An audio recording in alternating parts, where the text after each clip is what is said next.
talking about creatine. It's a little controversial in the eyes of media for some. For me, I'm going to take my bias out of it because I love creatine.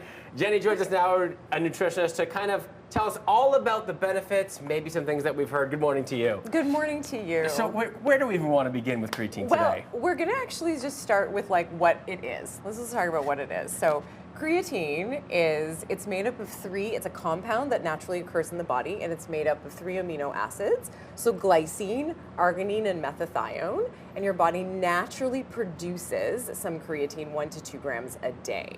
So when we're taking creatine, we're actually using it for a bunch of different benefits, and there's a lot of like new benefits that we can use it for. So a lot of people normally know it as like an exercise tool, but I am going to talk about some of the other options that there are for creatine. I love that too, because there's the physical side, but then there's also potentially the mental side. Yes, the mental health side. So for brain health, there's actually like some studies that say that it can help with cognition, but it can also help when you're very tired. So if you haven't slept very well, it helps with recovery, it helps with attention and focus. So this would be great for a bunch of people.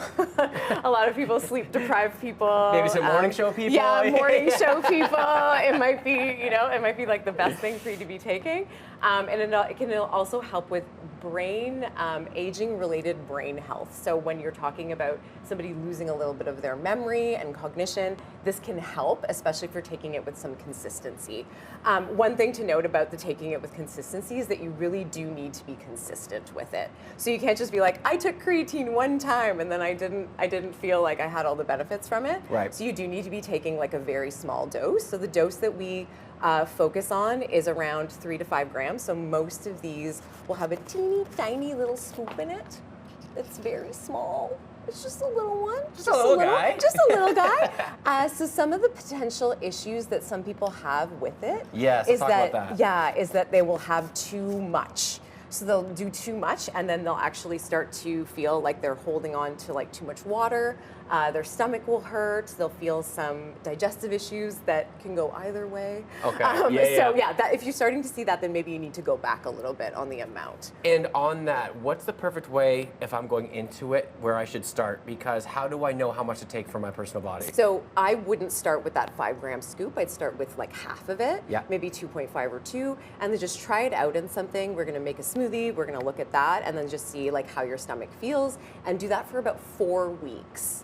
Doing a loading phase, I don't even want to tell people how to do it because I know they can look it up, but I just don't want people to do it. I just want to briefly talk about the muscle health. So this is my Halloween decoration, but it's also, we're talking about muscle on bone, so skeletal muscle mass. It has been proven to actually help you retain skeletal muscle mass also when you're aging, which is a really big thing. But also at the same time, it also really helps anybody that has a dedicated fitness routine. And there's new studies to show that even if you do not have a dedicated fitness routine and you are looking not to lose as much muscle, so sarcopenia, as people age, they can lose some of their skeletal muscle mass. It really helps with that. So you can hold on to some of that muscle mass. I love it because it's something that I've taken personally, I think, forever, maybe since I was 20 years old. And so much has come in and out of the picture of like the loading phase, too much, oh, is it bad for you? So overall today, it has so many benefits, but if you were to take anything away from it from the negative side, it's just having a little bit too much is the only poor side. Having too much, and there is also, if you have kidney issues, you must speak to a doctor or a pharmacist. Okay. And if you're taking any prescription medication, just with anything new that you're putting into a regime, you should speak with a pharmacist first. I love that. Yeah. And there's definitely ways you can take it too. You can add it into your other vitamins. You can make it in a shake. You can dry scoop it at the gym as people do. I mean, you can, but it's not the best. It's not the best Especially if you start, don't do that. It is flavor-free. So monohydrate is the one that is the most studied, so that's the one that I am recommending. These are all different brands, but there's lots of other ones, but skip all the like fancy stuff. Just like clean, just nothing else extra in it. Like you don't need colorings or fillers or flavors. I love that so much. Jenni, I really want to thank you for coming on today because it is such a hot topic, and I think it's important that people understand the benefits and then out there what is the negatives about it, which doesn't seem to be too bad as long as you do it appropriately.